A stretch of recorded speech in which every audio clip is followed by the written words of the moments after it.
ছিল রাজা, আর তার ছিল এক সুন্দরী রানী। রাজা ছিলেন অত্যন্ত বুদ্ধিমান এবং দয়ালু। তিনি তার প্রজাদের খুব ভালোবাসতেন। তার রাজ্য ছিল সবুজে ভরা, ফুলে ফুলে রঙিন, আর নদী ঝর্ণার মধুর শব্দে মুখরিত। একদিন রাজার রাজ্যে একটি দানব আক্রমণ করল। দানবটি খুব শক্তিশালী ছিল, আর সে রাজ্যের মানুষদের খুব ভয় দেখাচ্ছিল। সবাই খুব আতঙ্কিত হয়ে পড়েছিল। রাজা সিদ্ধান্ত নিলেন তিনি নিজে দানবের সাথে লড়াই করবেন। রানীও রাজার সাথে যাবার ইচ্ছা প্রকাশ করলেন, কিন্তু রাজা বললেন, তুমি রাজ্যে থেকে আমার জন্য প্রার্থনা করো। রাজা তার তলোয়ার নিয়ে দানবের গুহায় প্রবেশ করলেন।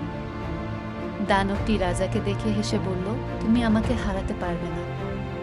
কিন্তু রাজা সাহস হারালেন না। তিনি দানবের সাথে তীব্র লড়াই শুরু করলেন। রাজার সাহস ও বুদ্ধির কাছে দানব হার মানল। দানবকে পরাজিত করে রাজা ফিরে এলেন রাজ্যে। রাজা ও রানীকে দেখে প্রজারা আনন্দে উল্লাস করল। রাজার বীরত্বের কাহিনী সবার মুখে মুখে ছড়িয়ে পড়ল। রাজ্য আবার শান্তি ও সুখে ভরে উঠল। রাজা ও রানী সুখে শান্তিতে জীবন যাপন করতে লাগলেন। এভাবেই রাজা ও রানীর সাহসিকতা ও ভালোবাসার গল্প সবার মনে চিরদিনের জন্য থেকে গেল।